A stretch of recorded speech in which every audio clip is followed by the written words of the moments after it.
नमस्कार किसान एवं पशुपालक भाइयों, स्वागत है आपका हमारी खेती हमारे पशु यूट्यूब चैनल पर। और किसान साथियों, आज एक ऐसी जड़ी बूटी से हम आपका परिचय करवाएंगे जो बहुत काम की है।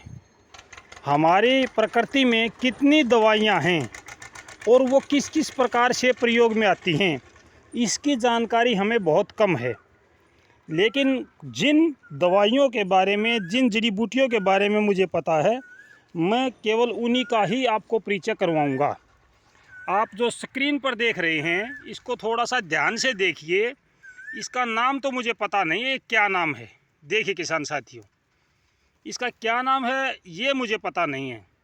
हाँ, ये दवाई है और किस किस चीज़ की है वो मैं आपको ज़रूर बताऊंगा। सबसे पहली बात, अगर किसी भाई के मुंह में छाले हो रहे हों, अगर किसी भाई के मुंह में छाले हों या पीले रंग के फोले होते हैं, कई बार आपने देखा है कि डॉक्टर कहते हैं भाई इसके पेट में गर्मी है, लीवर की गर्मी है, इस प्रकार से ये छाले हो रहे हैं। ओरा सोरा जो दवाई होती है वो दवाई डॉक्टर मुंह में हमारे डालता है, जिससे हमें आराम मिलता है। तो ये जो आप देख रहे हैं ये पत्ते, ये देखिए ये पत्ते हैं, इसके पीले रंग के फूल आते हैं।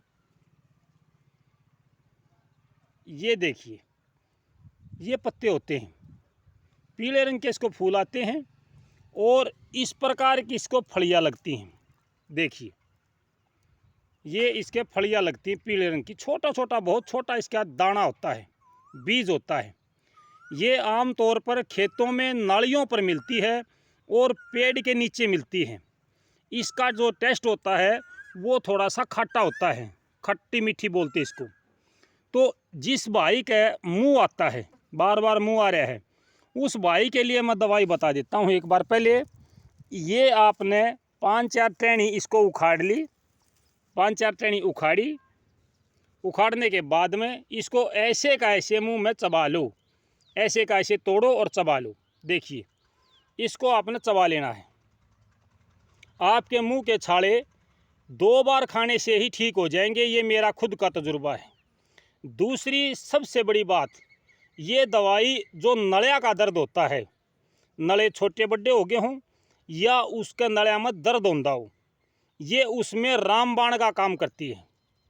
उसका डालने का तरीका क्या है ये मैं आपको पहले बता देता हूँ। इसको थोड़ा सा और ज़्यादा तोड़ लो, मतलब कि आप इसको जितना ज़रूरत हो उसके अनुसार, इसमें से इतना तोड़ो कि 2-3 बूंद पानी की निकल जाएं। जैसा कि मैं आपको दिखा रहा हूँ, इसके पत्ते तोड़ लो और इसके पत्ते को तोड़ के हाथ से हल्का सा मरोड़ लो। साफ कपड़े में डाल के इसकी 2 या 3 बूंद आपने रोगी के कान में डालनी है। अब कैसे डालनी है, क्या इसमें सावधानियां रखनी है, वो मैं आपको बता देता हूँ एक बार।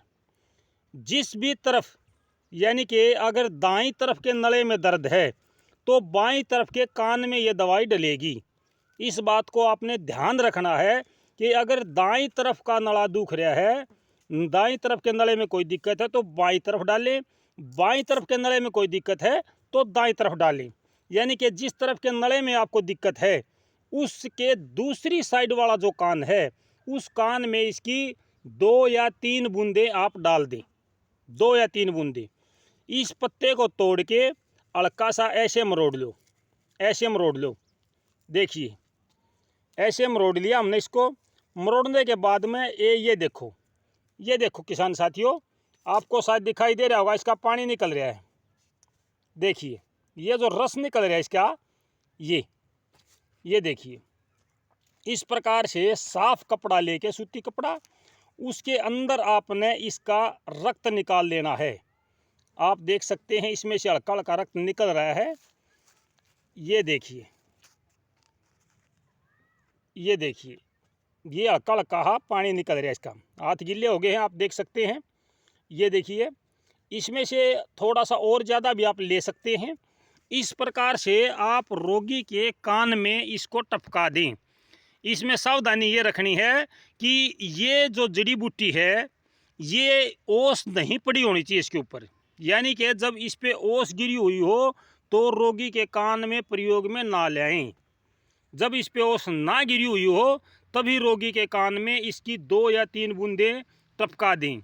एक बार आज टपका दी, एक बार आप 4 दिन के बाद या 5 दिन के बाद रोगी के उसी कान में, जिस कान में पहले डाला था उसी कान में फिर टपका दो। आगे से थोड़ी सी रुई लगा दो। रोगी को आपने डाल दिया आज, कल सुबह तक रोगी को आराम हो जाएगा। ये रामबाण है नले के दर्द के लिए। डॉक्टर ऑपरेशन की सिफारिश करते हैं, कहीं कहीं पर इसका देसी इलाज है कि भाई इसका कान बीन दिया जाता है। बहुत ज़्यादा दिक्कतें होती हैं, लेकिन ये ऐसी दवाई है जिसमें आपको किसी प्रकार की कोई समस्या नहीं आती है। इसके लिए आप 11 रुपये का प्रसाद भी बांट दो तो बहुत अच्छी बात है, नहीं बांटोगे तो कोई बात नहीं है। ये दवाई दिन छिपने से पहले, यानी कि दिन छिपने से पहले और सूर्योदय के बाद में ही प्रयोग में लाई जा सकती है। दिन छिपने के बाद और सूर्योदय से पहले इसको कान में नहीं डाला जाएगा। आप इस बात का ध्यान रखें कि भाई जिस भाई का नले में दर्द है उसके लिए ये दवाई आप सूर्योदय के बाद और सूर्यास्त से पहले प्रयोग में लाएं। ये एक बहुत ही महत्वपूर्ण जानकारी आज मैं आपसे साझा करना चाहता था। एक बार फिर से मैं आपको दोहरा देता हूँ इसके बारे में। इसको आप स्क्रीन पर देख रहे हैं, ये किस प्रकार की दवाई है, किस प्रकार का पौधा है, इसका उपयोग मैंने आपको बताया और मैं फिर भी बता देता हूँ। सबसे पहली बात है कि भाई ये जिसका मुंह आंधा हो, मुंह में छाले होते हैं, जिसका मुंह में छाले होते हैं, ये देखिए जिसका मुंह में छाले होते हैं, पीले छाले, वो इसके 5-7 पत्ते चबा ले। चबाने के बाद में थोड़ी देर पानी ना पिए, कुछ खाए ना। एक बार थोड़ा सा तीखा लगेगा, ऐसा लगेगा जैसे उसने मिर्च खा ली।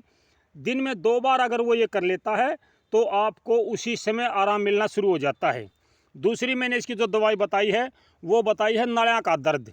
नले जो नीचे वाले नले होते हैं, पेट वाले नले नहीं बोल रहा हूँ मैं, नीचे जो नले होते हैं वो छोटे बड़े हो गए हैं या किसी भी एक नले में दर्द होता है या दोनों में दर्द होता है तो पहले एक का इलाज करें फिर दूसरे का इलाज करें।